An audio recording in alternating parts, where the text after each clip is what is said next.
বিসমিল্লাহির রহমানির রাহিম। রাসূলে আকরাম সাল্লাল্লাহু আলাইহি ওয়াসাল্লাম ওফাতের সাথে সাথেই আরবের কোন কোন অঞ্চলে ইরতিদাদ অর্থাৎ ইসলাম ধর্মত্যাগের এক প্রবল ঝড় উত্থিত হয়। এর ঝাপটায় দুর্বল ঈমানদার লোকদের অন্তর থেকে ঈমানের আলো নিভে যাবার উপক্রম হয়। এ ফিতনার ঝড় উত্থিত হবার মূলে ছিল কয়েকটি কারণ। এক, ইসলামের আবির্ভাবের পূর্বে আরব দেশটি বিভিন্ন খণ্ডে বিভক্ত ছিল। ইসলাম বিভিন্ন খণ্ডের বিভিন্ন মতাবলম্বী ও বিভিন্ন স্বভাবের লোকদেরকে একমত ও এক ধর্মাবলম্বী করে দেয়। কিন্তু আরববাসী গতসমূহ যেহেতু বহু শতাব্দী ব্যাপী ঝগড়াঝাঁটি ও মারামারি কাটাকাটিতে লিপ্ত ছিল এবং একতাবদ্ধ হয়ে এক নীতির অধীনে শৃঙ্খলাবদ্ধ থাকতে অভ্যস্ত ছিল না, সুতরাং তারা এ ধর্মীয় আইন শৃঙ্খলাকে নিজেদের স্বাধীনতা ও স্বেচ্ছাচারিতার পথে একটি দুর্লঙ্ঘ বাধা এবং অচ্ছেদ্য শৃঙ্খল মনে করে এ শৃঙ্খল ছিন্ন করে নিজেদেরকে মুক্ত করার উপায় অন্বেষণ করতে থাকে। ২. কুরআন মাজিদ ইসলামী হুকুমতের অর্থনৈতিক শাখার জন্য জাকাতকে ভিত্তিমূল নির্ধারিত করেছে। জাকাত ইসলামী শরিয়াতের বিধান অনুযায়ী ধনবান লোকগণ থেকে নেওয়া হয় এবং গরিব মিসকিনের মধ্যে বিতরণ করা হয়। এর উদ্দেশ্য মুসলিম জাতির মধ্যে অর্থনৈতিক ভারসাম্য রক্ষা করা, কিন্তু যাযাবর আরবগণ একেও একটি বোঝা স্বরূপ মনে করে তারা এ অবাঞ্ছিত বোঝা মাথা থেকে নামিয়ে ফেলার চেষ্টা করে। ৩. জুয়া ও শরাব আরববাসীদের বড়ই প্রিয় খেলা এবং আমদের সামগ্রী ছিল। ইসলামী বিধানের ফলে তা বন্ধ হয়ে যায়, আর জেনা তাদের একটি চিত্ত বিনোদন ও আনন্দ উপভোগের বস্তু ছিল। ইসলামী আইন কানুন এসব গর্হিত কার্যাবলীর ওপর কঠোর নিষেধ জারি করে। এটাও তাদের পক্ষে কষ্ট বলে মনে হয়। এসব রোগ ইসলামী কেন্দ্রস্থল মদিনা থেকে বহু দূরে অবস্থিত নজদ, ইয়ামান প্রভৃতি অঞ্চলের অধিবাসীদের অন্তরে উৎপত্তি লাভ করেছিল। রাসূলে পাক সাল্লাল্লাহু আলাইহি ওয়াসাল্লামের স্পর্শমণি তুল্য সাহচর্য কখনো এদের ভাগ্য জুটেনি। শুধু ইসলামের শান শৌকত দেখে তাদের মাথা অবনত হয়েছিল, কিন্তু তাদের অন্তঃকরণে বিনয় ও বশ্যতার ভাব কখনো জন্ম নেয়নি। কুরআন সুস্পষ্ট ভাষায় তাদের অবস্থার বিবরণ এভাবে প্রদান করেছে: যাযাবর শ্রেণীর আরবেরা এসে আপনাকে বলে আমরা ঈমান এনেছি। আপনি তাদেরকে বলে দিন তোমরা ঈমান আনোনি, তোমাদের ঈমান আনার দাবি সত্য নয়, বরং তোমরা বলতে পারো আমরা ইসলাম গ্রহণ করেছি, অর্থাৎ ইসলাম ধর্মের বশ্যতা স্বীকার করেছি। এখন পর্যন্ত ঈমানের আলো তোমাদের অন্তরে প্রবেশ করেনি। এরপর আরও একটা কথা এটাই যে আল্লাহ সত্য ও প্রকৃত নবীর সফলতা এবং ক্রম উন্নতি দেখে আরব দেশে বহু মিথ্যা ও ভণ্ড নবীর উদ্ভব হয়ে যায়। তারা দস্তুরমতো নবুয়াতের দাবি করতে থাকে।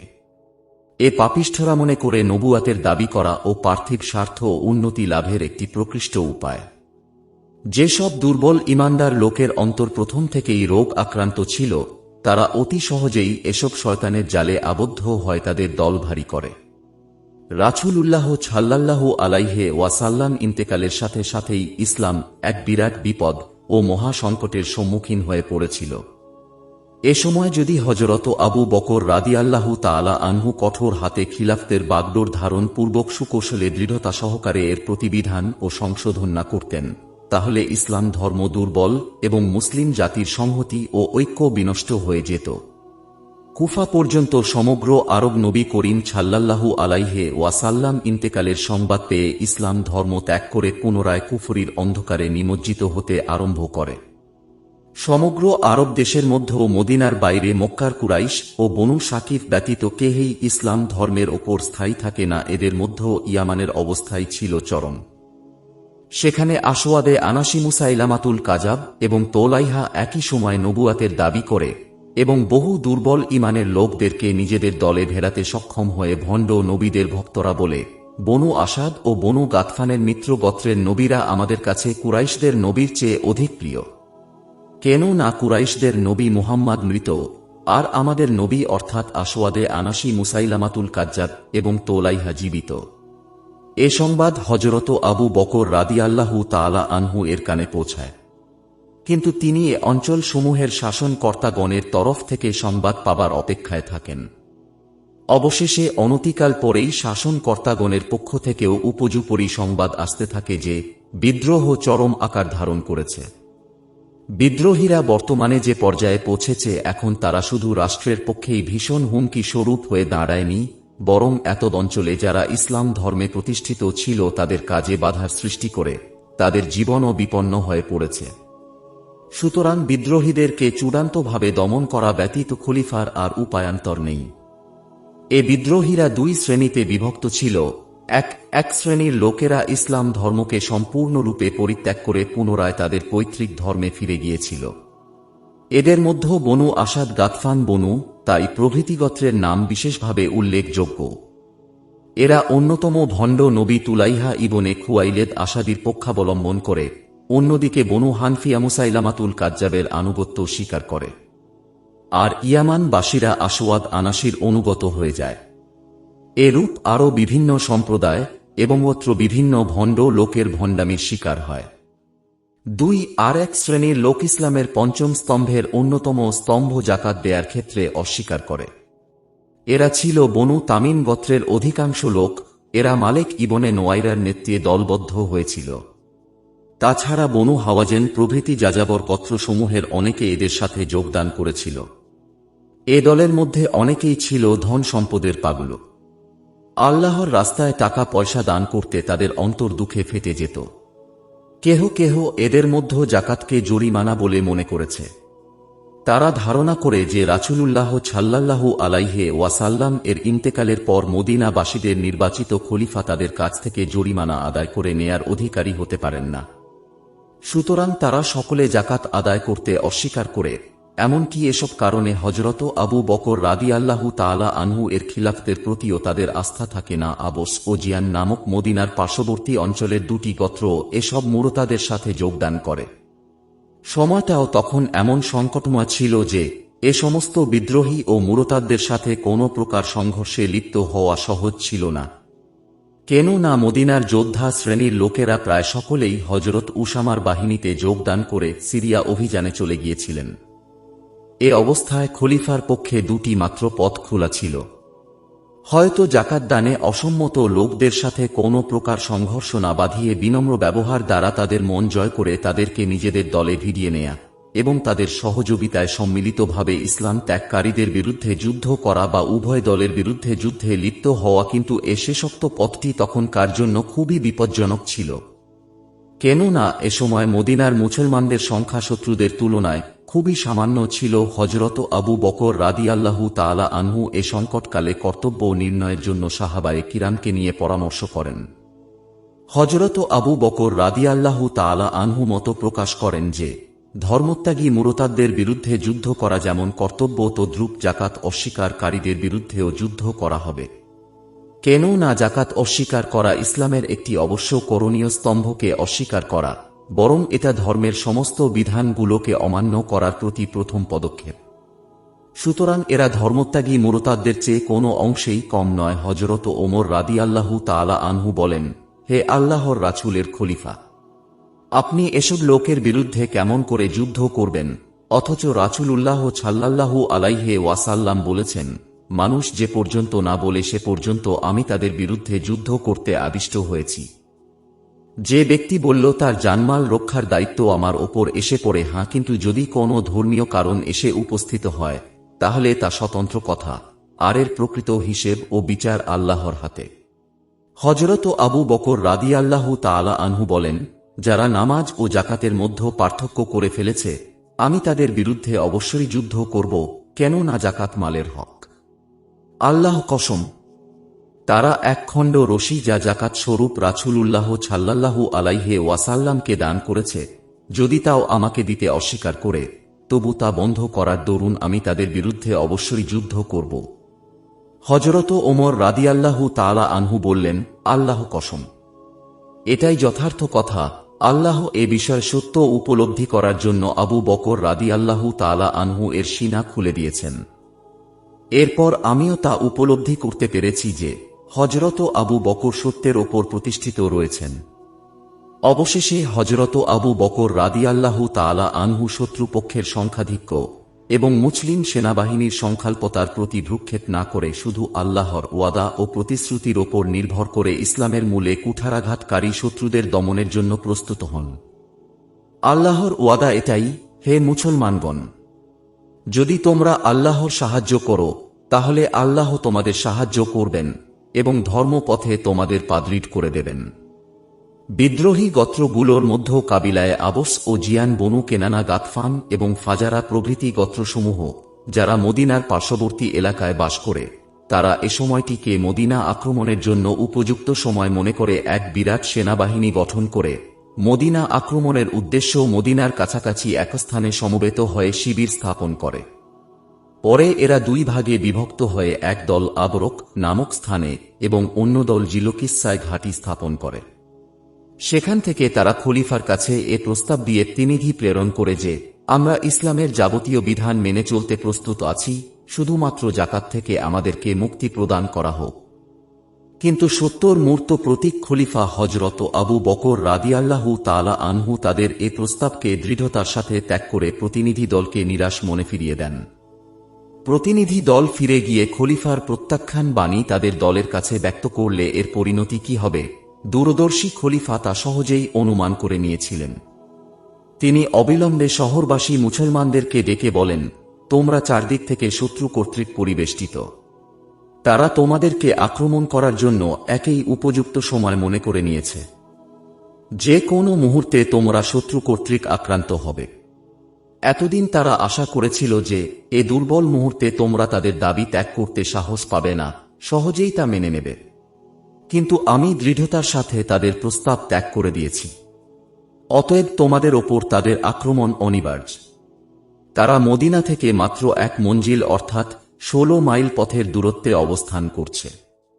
সুতরাং যুদ্ধের জন্য প্রস্তুত থাকা ছাড়া তোমাদের জন্য অন্য কোনো উপায় নেই। এরপর তিনি হযরত আলী, আব্দুল্লাহ ইবনে মাসুদ, জুবাইর এবং তালহা রাদিয়াল্লাহু তাআলা আনহুকে কিছু সংখ্যক সৈন্যসহ মদিনার বিভিন্ন সড়কের মুখে, যা বাইরের অঞ্চল সমূহের সাথে যোগাযোগ স্থাপনকারী টহল দেয়ার কাজে মোতায়েন করে দেন। বাকি শহরবাসীকে মসজিদে নববীতে একত্রিত হয়ে যুদ্ধের জন্য প্রস্তুত হতে আদেশ করেন। দূরদৃষ্টি ও অন্তর্দৃষ্টি সম্পন্ন খলিফা যা আশঙ্কা করেছিলেন তা বাস্তবে পরিণত হয়।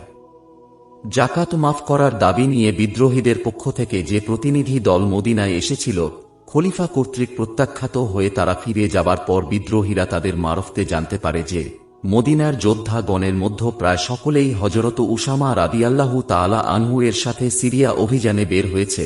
মদিনা এখন যোদ্ধা শূন্য, সুতরাং তারা মদিনা অতর্কিতে আক্রমণ করার সিদ্ধান্ত নিয়ে মদিনার অদূরে এক স্থানে এসে সমবেত হয়। তাদের উদ্দেশ্য তারা বল প্রয়োগে খলিফা থেকে তাদের দাবি আদায় করে নেবে। পূর্বেই বলা হয়েছে যে মদিনার বাইরের যাযাবর আরবেরা যে সমস্ত পথে মদিনা শহরে প্রবেশ করে থাকে, সেসব পথের মুখে প্রহরা দেয়ার জন্য হযরত আলী রাদিয়াল্লাহু তাআলা আনহু, হযরত আব্দুল্লাহ ইবনে মাসুদ রাদিয়াল্লাহু তাআলা আনহু এবং হযরত তালহা ও জুবাইর রাদিয়াল্লাহু তাআলা আনহু প্রমুখ প্রবীণ ও প্রধান সাহাবীগণকে মোতায়েন করা হয়েছিল। তাঁরা বিদ্রোহীদের গতিবিধির সংবাদ খলিফাকে জানিয়ে দেন। সংবাদ পেয়ে খলিফা তাঁদেরকে নিজ নিজ কর্তব্য দৃঢ়তার সাথে পালনের নির্দেশ প্রদান করে মসজিদে নববীর দিকে চলে যান এবং সেখানে যে সব সাহাবী যুদ্ধের জন্য প্রস্তুত হয়ে হযরত আবু বকর রাদিয়াল্লাহু তাআলা আনহু এর আদেশের অপেক্ষা করছিলেন, তাদেরকে সাথে নিয়ে খলিফা বিদ্রোহীদের উদ্দেশ্য যাত্রা করেন। এদিকে বিদ্রোহীরা মদিনাকে যোদ্ধা শূন্য মনে করে এ সম্বন্ধে স্থির নিশ্চিত হয়েছিল যে তারা মদিনার ওপর আক্রমণ করলে তা প্রতিহত করার মতো কেহই মদিনায় নেই। মুসলমানগণ কর্তৃক আক্রান্ত হবার সম্ভাবনা আছে বলে তারা কখনো মনে করেনি। কিন্তু রাতের অন্ধকারে তাদের সম্পূর্ণ অজ্ঞাতসারে হযরত আবু বকর রাদিয়াল্লাহু তাআলা আনহু যখন তাদের ওপর আক্রমণ পরিচালনা করেন, তখন তারা বিস্ময়ে অবাক হয়ে যায়। কর্তব্য স্থির করতে না পেরে প্রাণ ভয়ে এদিক সেদিক দৌড়ে পলায়ন করে। হযরত আবু বকর রাদিয়াল্লাহু তাআলা আনহু তাঁর সাথের লোকদেরকে দুই ভাগে বিভক্ত করে এক দলকে পলায়নমান শত্রুদের পিছনে ধাওয়া করতে আদেশ দেন। তারা মদিনার অদূরবর্তী জিখাসা পর্যন্ত তাদের পিছনে ধাওয়া করেন এবং সেখান থেকে ফিরে এসে যুদ্ধরত মুজাহিদিনের সাথে যোগদান করেন। বেশ কিছুক্ষণ যাবৎ তুমুল যুদ্ধ চলে, কিন্তু কোনো পক্ষই সুবিধা করে উঠতে পারে না। এমন সময় হঠাৎ শত্রু পক্ষের সাহায্যার্থে একদল বিদ্রোহী সৈন্য এসে তাদের সাথে মিলে যায়। মুসলমানগণ যে সব উটে আরোহণ করে যুদ্ধ করছিলেন, সেগুলো যুদ্ধে অভ্যস্ত ছিল না। সবগুলি ছিল পানির মশক বহনকারী। তবুও এসব অশিক্ষিত উটে আরোহণ করেই তাঁরা এমন বীর বিক্রমে যুদ্ধ করছিলেন যে বিদ্রোহীরা ভীষণভাবে সন্ত্রস্ত হয়ে যায়। এখন তারা কোনো প্রকারে প্লায়নের পথ খুঁজে। বিদ্রোহীদের সাহায্যকারী দল বহু সংখ্যক মশক হাওয়া দ্বারা পূর্ণ করে সাথে এনেছিল। তারা সেগুলো যুদ্ধক্ষেত্রে ফেলে দেয়। এতে মুসলমানদের উটগুলো শহরের দিকে দ্রুত দৌড়াতে আরম্ভ করে। উটগুলো আরোহীদেরকে নিয়ে মদিনায় এসে থামে। এ সুযোগে বিদ্রোহীরা যুদ্ধক্ষেত্র ত্যাগ করে প্রাণ বাঁচায়। যুদ্ধরত বিদ্রোহী সৈন্যগণ মুসলমান মুজাহিদগণের বীরত্ব ও যুদ্ধ পটুতার পরিচয় পেয়েছিল। কাজেই তারা কোনো প্রকারে পালিয়ে বাঁচে। একটু দূরেই আবস এবং জুবরান গোত্রদ্বয়ের বিদ্রোহীরা অবস্থান করছিল। মুসলমানদেরকে এভাবে যুদ্ধক্ষেত্র ত্যাগ করতে দেখে একে মুসলমানদের দুর্বলতা মনে করে এবং আনন্দে আত্মহারা হয়ে জিলকিসাত নামে স্থানে অবস্থানকারী তাদের সঙ্গীদেরকে সংবাদ দেয়। তারা এসে উপস্থিত হলে সকলে মিলে পরামর্শক্রমে সিদ্ধান্ত করে যে আমাদের দাবি আদায় করে না নেয়া পর্যন্ত আমরা পিছপা হব না। আমরা এখানেই অবস্থান করতে থাকব এবং সুযোগ পেলে মদিনা আক্রমণ করব। খলিফা মদিনায় পৌঁছে সৈন্যদেরকে যুদ্ধসজ্জা ত্যাগ করতে নিষেধ করেন এবং বিদ্রোহীদের ওপর পুনরায় আক্রমণ চালাবার জন্য প্রস্তুত হতে বলেন। রাতের তৃতীয় প্রহরে খলিফা পুনরায় মুজাহিদগণকে নিয়ে বিদ্রোহীদেরকে আক্রমণ করতে যাত্রা করেন। এবারও বিদ্রোহীরা মুসলমানদের আক্রমণ সম্বন্ধে কিছুই জানতে পারে না। তারা রাতের শেষের দিকে গভীর নিদ্রায় নিমগ্ন। এ সুযোগ মুজাহিদগণ হেলায় হারাবেন কেন? তারা অতর্কিত শত্রু সৈন্যর ওপর ঝাঁপিয়ে পড়েন। সম্পূর্ণ অজ্ঞতাসারে আকস্মিকভাবে আক্রান্ত হয়ে শত্রু সৈন্যগণ দিশেহারা হয়ে পড়ে। যে যে অবস্থায় ছিল সে অবস্থায় চোখ রগড়াতে রগড়াতে অস্ত্র ধারণ করে। কিন্তু অপ্রস্তুত অবস্থায় তারা বীর মুজাহিদগণের সামনে বেশিক্ষণ টিকে থাকতে পারে না। সূর্যোদয়ের সাথে সাথেই যে যেদিকে পারে ঊর্ধ্বশ্বাসে পলায়ন করতে থাকে। খলিফা পলায়ন পর বিদ্রোহী সৈন্যদেরকে জিলকিসা পর্যন্ত ধাওয়া করেন। যখন তিনি বুঝতে পারেন যে শত্রু সৈন্যদের সাহস ভেঙে গিয়েছে, তারা আর পুনরায় এদিকে মুখ তুলে দৃষ্টি করার সাহস পাবে না, তখন তিনি মুজাহিদিনকে পশ্চাদ্ধাবনে বিরত থাকার নির্দেশ প্রদান করেন। নুমান ইবনে মুকাররিনকে কিছু সংখ্যক সৈন্যসহ সেখানে মোতায়েন করে তিনি সসৈন্য মদিনা ফিরে আসেন। ইতোমধ্যে হযরত উসামা ইবনে যায়েদ রাদিয়াল্লাহু তাআলা আনহু সিরিয়ার যুদ্ধে জয়লাভ করে বিজয়ী বেশে মদিনায় এসে পৌঁছান। এ বিজয় লাভের ফলে আরবের যাযাবর শ্রেণীর লোকেরা যারা যাকাত দিতে অস্বীকার করেছিল, তারা যাকাত আদায় করার জন্য দলে দলে মদিনায় আসতে থাকে। বনু তামিম গোত্রের নেতা সফওয়ান এবং বনু তাই সম্প্রদায়ের সর্দার আদি ইবনে হাতেম সর্বপ্রথম যাকাত প্রদানের জন্য মদিনায় আসেন। মদিনাবাসীগণ বাহ্যিকভাবে অতি আনন্দ প্রকাশ করে তাদেরকে সাদর অভ্যর্থনা জানালেন, কিন্তু ভেতরে ভেতরে নিজেরা পরস্পর কানাঘুষা করতে থাকেন যে এরা আবার আমাদের বিরুদ্ধে ষড়যন্ত্র করার উদ্দেশ্যও আসেনি। তো হযরত আবু বকর রাদিয়াল্লাহু তাআলা আনহু তা টের পেয়ে তাঁদেরকে সান্ত্বনা দেন যে না, এরা কোনো দুর্ভিসন্ধি নিয়ে আসেনি। এরা নিজেদের ভুল বুঝতে পেরেছে, তোমাদের মিত্র এবং সাহায্যকারীরূপেই তোমাদের কাছে এসেছে। তোমরা সাদরে তাদেরকে গ্রহণ করে নাও। এ শঙ্কা ও সংশয়পূর্ণ মুহূর্তে মুসলমানদেরকে সাহস প্রদান করে মুসলমানদের মনে বল বুদ্ধি সঞ্চার করার একান্ত প্রয়োজন ছিল, কেননা চারদিক থেকে শত্রু কর্তৃক পরিবেষ্টিত হয়ে মুসলমানগণ নিজদেরকে খুব বিপন্ন মনে করেছিলেন।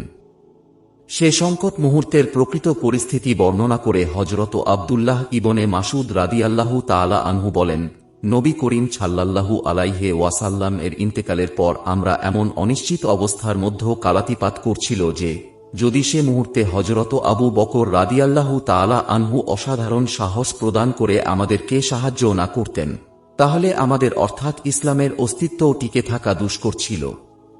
আমরা সাহাবা সাধারণ সকলেই এ সংকল্প করেছিলাম যে আমাদের এ দুর্বল মুহূর্তে আমরা যাকাত দানে অসম্মতি জ্ঞাপনকারী লোকদের সাথে সংঘর্ষে লিপ্ত হব না, বরং নিজেরা কায়মনে আল্লাহর ইবাদতে মগ্ন থাকব এবং তাঁর সাহায্য কামনা করতে থাকব।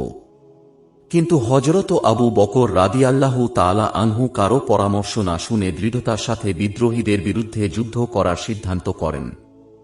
তিনি বিদ্রোহীদের সামনে এ প্রস্তাব পেশ করেন, হয়তো তারা নতি স্বীকার করে ইসলামের যাবতীয় বিধান মেনে নেবে, তাছাড়া আরব দেশ পরিত্যাগ করে অন্য কোথাও চলে যাবে, নতুবা মুসলমানদের সাথে যুদ্ধ করার জন্য প্রস্তুত হবে।